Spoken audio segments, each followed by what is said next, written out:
قالوا ادع لنا ربك يبين لنا ما هي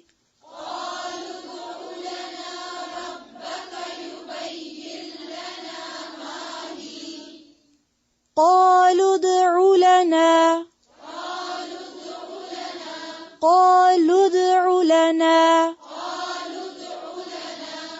ربك يبين لنا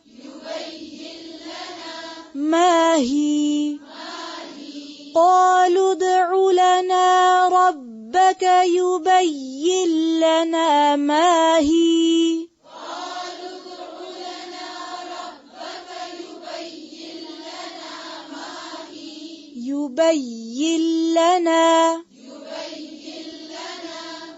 يبين لنا پھر سے قالوا ادع لنا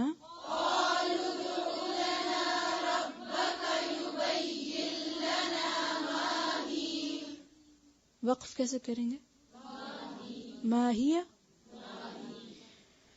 قال إنه يقول إنها بقرة لا فارض ولا بكر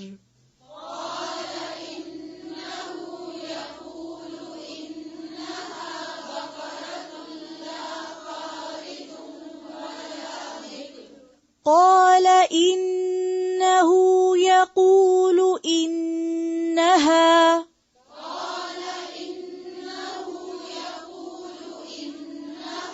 یقول اس کو یقولو لمبا نہیں کریں، صرف جس کے اوپر پیش زبر اور زیر ہوگا اس وقت اس کو لمبا نہیں کھینچیں گے. مثلا یقولو یوں نہیں پڑھیں گے.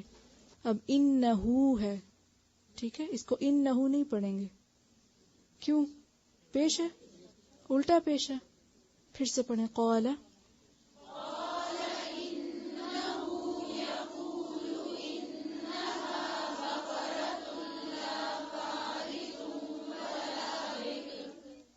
بقرة لا فارض ولا بكر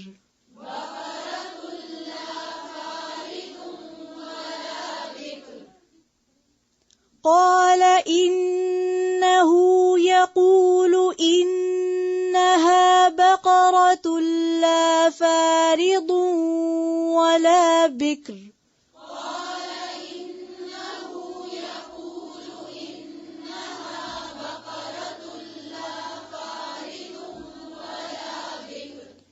عوان بين ذلك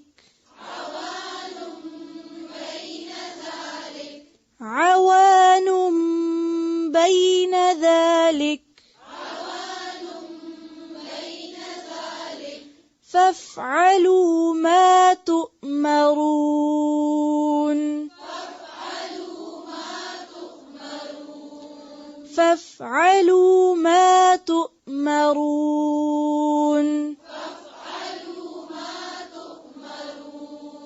اس کو تو مرون نہیں پڑھیں گے، ٹھیک ہے، تو مرون.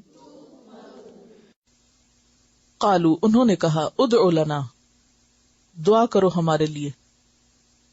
دعا کا روٹ کیا ہے؟ دال عین واو. ربا کا اپنے رب سے، یبین کے بیان کرے، لنا ہمارے لیے، ما ہیا وہ کیسی ہے. اب یہاں پر سوال بہت واضح نہیں ہے ان کا، یعنی ہر جگہ سوال ماں سے ہی ہے. ماں سے مراد کیا ہے سوال میں نہیں پتا چلتا، جواب سے پتا چلتا ہے کہ انہوں نے کیا پوچھا تھا. قالا اس نے کہا، کس نے؟ موسیٰ علیہ السلام نے. انہو بے شک وہ کون؟ اللہ تعالی. یقولو فرماتا ہے، انہا بے شک وہ، ہاں کیا چیز ہے؟ گائے. بقرتن ایک گائے ہے، لا فاردن نہ فارد ہے. فارد کا معنی فیرداد، فرض کا لفظی معنی ہوتا ہے کاٹنا، یعنی ایسی گائے نہ ہو جس کی عمر کٹ چکی ہو، عمر کاٹ چکی ہو، یعنی بوڑھی نہ ہو. تو فارس کس کو کہتے ہیں؟ بوڑھی کو. اور ویسے بھی بڑھاپے میں گوشت جو ہے وہ الگ ہونے لگتا ہے ہڈیوں سے یا ڈھیلا ہونے لگتا ہے، تو اس وجہ سے بھی فارس کا معنی بوڑھا ہونا ہے. عمر رسیدہ جس کو آپ کہتے ہیں. لا فاردن ولا بکر، اور نہ ہی بکر ہو یعنی جوان ہو، بے کافرے، ایسی گائے جس نے ابھی کوئی بچہ پیدا نہ کیا. اوانن عین واو نون، درمیانہ عمر یا درمیانی، مویشیوں میں سے جو درمیانی عمر کی ہو اس کو اوان کہتے ہیں. بین ذالک، اس کے درمیان، یعنی نہ تو بوڑھی ہو اور نہ ہی بالکل بچیا ہو، جوان ہو.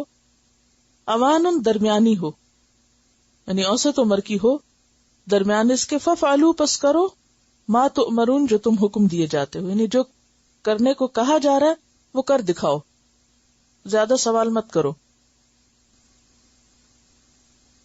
قالوا ادع لنا ربک، اب چاہیے تو یہ تھا کہ گائے ذبح کرتے، حجت بازی کرنے لگے، بہانہ بازی کرنے لگے، سوالوں پہ سوال کہنے لگے ہمارے لیے اپنے رب سے دعا کرو. خود نہیں کر رہے، موسیٰ سے کہتے تم دعا کرو. اب آپ دیکھیے کہ ہم میں سے بھی بعض لوگ نہ خود کبھی نماز پڑھیں گے، نہ کبھی اپنے لیے دعا کریں گے، اور جو کوئی سر ڈھکے والا مل جائے گا اس کی جان کھا جائیں گے. تم ہمارے لیے دعا کرو. اس میں کوئی حرج نہیں، انسان دوسروں سے دعا کے لیے کہہ سکتا ہے، لیکن دوسروں کے اوپر اصرار نہیں کرنا چاہیے، دوسروں کو پابند نہیں کرنا چاہیے. یہ دوسرے کو تکلیف میں ڈالنے والی بات ہے. اچھا، میرے ساتھ بہت دفعہ ایسا ہوتا ہے کہ جیسے کوئی اجتماعی پروگرام ہوا، دعا کی آخر میں، جو ہی دعا کر کے میں اٹھتی ہوں، پہلا سلام جس سے ہوتا ہے وہ کہتا ہے ہمارے لیے دعا کریں. میری سمجھ سے باہر ہوتی ہے بات کہ ابھی میں نے کیا کیا ہے، ابھی کیا کر کے آئی ہوں، ابھی تو دعا کی ہے اور سب کے لیے کی ہے، اور اٹھتے ہی پہلا مطالبہ کیا ہے؟ دعا کریں. اب اس وقت انسان انتہائی ایک پریشانی کے عالم میں ہوتا ہے کہ اگر وعدہ کر لیا کہ ٹھیک ہے تو کس وقت کریں گے، اگر بھول گئے تو کیا ہوگا. جھوٹے وعدے بھی تو نہیں کرنے چاہیے نا، آپ لوگوں کو جھوٹی تسلی دیتے رہیں جی ضرور آپ کے لیے کریں گے، اور پھر آپ بعد میں بھول ہی جائیں اور کریں ہی نہ. تو کسی سے مطالبہ کرنے کی بجائے انسان کو کام ایسے کرنے چاہیے، اللہ کے ساتھ ایسا تعلق ہونا چاہیے کہ دوسروں کے دل سے خود دعا نکلے. اللہ تعالیٰ دوسروں کے دل میں ہمارا خیال ڈال دے کہ وہ خود ہی دعا کرنا شروع کر دے. ہم کتنا بھی کسی کو کہیں گے پتہ نہیں کتنا اس کو یاد رہے گا، لیکن اگر ہم نے خود اللہ سے دعا شروع کر دی تو لوگ بھی ہمارے لیے شروع کر دیں گے. جو اللہ کا پیارا ہو جاتا نا، کیونکہ اللہ تعالیٰ کو دعا سے بڑھ کر کوئی چیز محبوب نہیں بندے سے. دعا افضل ترین عبادت ہے. تو جو شخص اپنے لیے مانگنا شروع کر دیتا نا، بندے بھی اس کے لیے مانگنا شروع کر دیتے، وہ بندوں کی دعاؤں میں بھی شامل ہو جاتا ہے. تو یہاں پر کیا قالوا ادع لنا، کہا دعا کرو ہمارے لیے، ربا کا، اپنے رب سے. یہ نہیں کہا ربنا، ہم کیا کہتے ہیں ربنا. خود دعا مانگنے والے ہی ربنا کہتے ہیں نا، تو وہاں وہ کہتے ہیں کہ آپ دعا کریں، اپنے رب سے کہیں جا کے، یبین لنا، کہ وہ ہمارے لیے واضح کر دے. یبین کا لفظ کس سے نکلا؟ بیان سے، بالکل کھول کے بتا دے. ما ہیا، وہ کیسی ہو. قال انہ یقول، موسیٰ علیہ السلام جاتے ہیں اللہ سے دعا کرتے ہیں، اللہ تعالیٰ ان کے سوال کا جواب دیتے ہیں. انہ یقول، اللہ تعالیٰ فرماتا ہے انہا بقرۃ، وہ ایک گائے ہے، لا فارد، نہ ہی وہ بوڑھی ہے، ولا بکر، اور نہ جوان ہے، اوان بین ذالک، اس کے بین بین ہے، درمیان میں ہے. یعنی نہ بڑی ہے، نہ چھوٹی ہے، نہ جوان ہے، نہ بوڑھی ہے، نہ ڈھیلی ہے، نہ کمزور ہے، نہ دبلی پتلی ہے، بلکہ کیا ہے، ان ساری حالتوں کے بیچ میں درمیان میں ہے. فَفْعَلُوا مَا تُؤْمَرُونَ، کرو جو حکم دیے گئے ہو، جو کہا گیا ہے وہ کرو، نہ کہ تم سوال شروع کر دو، حجت بازی. گائے ذبح کرنے کے لیے کہا گیا جاؤ گائے ذبح کر دو. بار بار سوال کس لیے کر رہے ہو؟ لیکن چونکہ وہ کرنا نہیں چاہتے تھے تو انہوں نے ٹال مٹول کرنے کے لیے ایک اور سوال کر دیا. مثلاً آپ کسی سے کہتے ہیں نا اچھا جاؤ میرے لیے پانی لاؤ، تو وہ آپ سے پوچھنا شروع کر دے ٹھنڈا لاؤں کہ گرم لاؤں. آپ کہتے اچھا ٹھنڈا لے. اچھا میٹھا لاؤں کہ سادہ لاؤں، آپ بتا دیتے ہیں. اچھا کلرڈ ہو کہ سفید ہو، گلاس میں لاؤں یا مگ میں لاؤں، آدھا گلاس لاؤں یا بھرا ہوا لاؤں. تو یہ کون کرے گا یہ سب؟ یہ اتنے سوال. تو آپ کیا کہیں گے کہ براہ کرم مت لاؤ تاکہ جان چھوٹ جائے، کام نہ کرنا پڑے. تو سوالات کی کثرت کس لیے؟ عمل نہ کرنے کے لیے. کیونکہ کثرت کلام جو ہوتی ہے وہ عموماً انسان کو عمل سے روک دیتی ہے. یہ جملہ لکھ لیجئے، کثرت کلام بے عملی کا ذریعہ بن جاتی ہے. یعنی زیادہ باتیں انسان کے عمل میں رکاوٹ بنتی ہیں. کیسے بنتی؟ ایک تو سوالوں کی کثرت انسان کے لیے کام کو مشکل بنا دیتی ہے، لیکن اگر کوئی سوال نہ بھی کرے تو ویسے ہی کثرت کلام جو ہے وہ عمل کے رستے میں رکاوٹ بنتی ہے. جتنی دیر میں ہم باتیں زیادہ کریں اتنی دیر میں کیا ہو سکتا ہے؟ کام ہو جائے گا آگے. عموماً بہت سے کام نہ کرنے کی وجہ کلام کی کثرت ہوتی ہے. آپ اپنی زندگی میں جائزہ لے کے دیکھ سکتے ہیں. باتیں بنا دینا زیادہ سے زیادہ، یا باتوں سے دوسرے کو خوش کر دینا اور کام نہ کرنا. اور کیا ہوتا ہے؟ ایک وقت میں ایک کام ہو سکتا ہے، یا باتیں ہو سکتی ہیں، یا پھر انسان سوچ سکتا ہے، کام کر سکتا ہے. کیونکہ جب بھی آپ کوئی کام کرتے ہوئے باتیں شروع کرتے ہیں تو کیا ہوتا ہے؟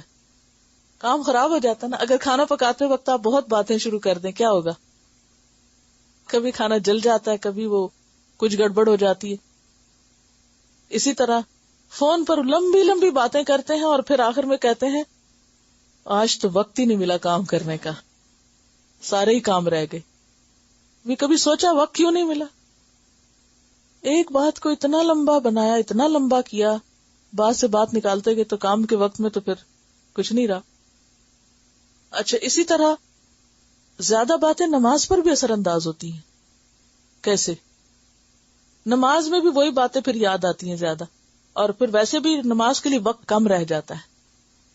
اچھا آپ دیکھیں گے کہ کثرت کلام دل کو سخت کرتی ہے. یہ سنا ہوا آپ نے؟ کثرت کلام دلوں کی سختی کا باعث ہوتی ہے. اچھا جب دل سخت ہو جاتا ہے پھر آپ نماز میں کھڑے ہوتے ہیں تو خشوع کہاں سے آئے گا؟ کیونکہ کوئی نہ کوئی غلط بات منہ سے نکل جاتی ہے نا. پھر انسان اس کی تعویل شروع کر دیتا، غلطی مانتا نہیں، وہ گناہ پر گناہ، کیونکہ نیکی نیکی کو لاتی ہے نا. بعض اوقات خلاف مزاج کوئی بات ہو جاتی ہے تو پھر سارا دن دل اسی میں الجھا رہتا ہے. اور جب ہم بہت بول لیتے ہیں تو پھر جب کام کی بات سننے کا وقت آتا ہے تو پھر ہم تھک چکے ہوتے ہیں، اس میں پھر ہمارا دل نہیں لگتا. اور سب سے بڑی بات ہے کہ پڑھنے کو بھی دل نہیں کرتا. پھر اگر آپ مثلاً لے کے بیٹھے نا پڑھنے کے لیے، اتنے میں کوئی آگے بیچ میں باتیں کرنے لگے یا فون آ گیا اور سننے بیٹھ گئے، تو اس کے بعد کیا ہوتا ہے؟ اچھا کہاں سے پڑھ رہے تھے، پھر وہ دل ہٹ جاتا ہے. یہ سوئی کے خلاف ہے. بعض اوقات ایسی باتیں بھی منہ سے نکل جاتی ہیں کہ جس کی وجہ سے انسان ریگریٹ کرتا رہتا ہے اور پھر اپنے آپ کو خود ہی کوستا رہتا ہے. اگر ضمیر تھوڑا سا زندہ ہو نہ ہو تو پھر تو کوئی فرق نہیں پڑتا. اچھا یاد رکھیے ایسے مواقع پر بولنا جس میں خصوصاً بولنے سے منع کیا گیا ہے. کون کون سے مواقع؟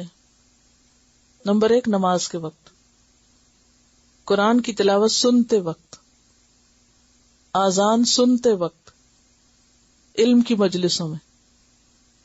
یہ وہ مواقع ہیں جہاں انسان کو ویسے ہی کلام سے منع کیا گیا ہے. اب مثلاً نماز میں تو جو بولے گا اس کی نماز ہوگی نہیں. قرآن سنتے وقت جو بولے گا وہ رحمت سے دور ہوگا، کیونکہ قرآن پاک میں کیا کہا گیا؟ اذا قرئ القرآن فاستمعوا له وانصتوا لعلکم ترحمون. جب قرآن پڑھا جا رہا ہو تو خاموش رہو، غور سے سنو تاکہ تم پہ رحم کیا جائے. جب کوئی اذان کے وقت بولتا ہے تو یہ اس کے انتہائی ناسمجھ ہونے کی دلیل ہے. کیوں؟ وہ کیسا موقع ہوتا ہے اذان سن کر جواب دینے اور دعا مانگنے کا. وہ وقت ہے جب دعا رد نہیں ہوتی.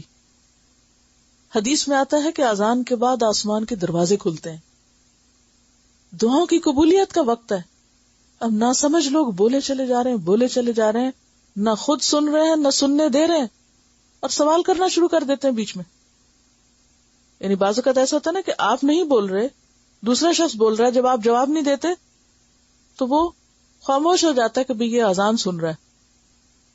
لیکن کئی لوگ اس پر بھی نہیں گزارا کرتے، وہ الٹا سوال بھی شروع کر دیں گے تاکہ آپ لازمن بولیں. جی بہت اہم بات، جمعے کے خطبے کے وقت بعض اوقات جب عربی میں خطبہ ہوتا ہے یا انگریزی میں ہوتا ہے اور سمجھ نہیں آتی، بعض لوگ تو حرم میں جا کر بھی خطبے کے دوران باتیں نہیں چھوڑتے. حدیث میں آتا ہے کہ جو شخص جمعے کے خطبے میں کسی کو چپ کرانے کے لیے اگر اتنا بھی کہتا ہے کہ چپ ہو جاؤ تو وہ بھی لغو بات کرتا ہے. اتنا بھی ناپسندیدہ ہے کسی کو کہنا کہ چپ ہو جاؤ، اتنی یکسوئی چاہیے. تو جب ہماری ایک ہیبٹ ڈیولپ ہو جاتی ہے تو پھر ہم یہ بھول جاتے ہیں کہ اب موقع کون سا ہے، پھر موقع بے موقع بولتے ہیں. تو موقع بے موقع بولنا کیا ہے؟ نہ سمجھ ہونا. تو کثرت سوال اور کثرت کلام انسان کو عمل سے روک دیتا ہے، اور خاص طور پر جب انسان سے خاموشی کا مطالبہ ہو اس وقت بولنا انتہائی ناسمجھی کی دلیل ہے.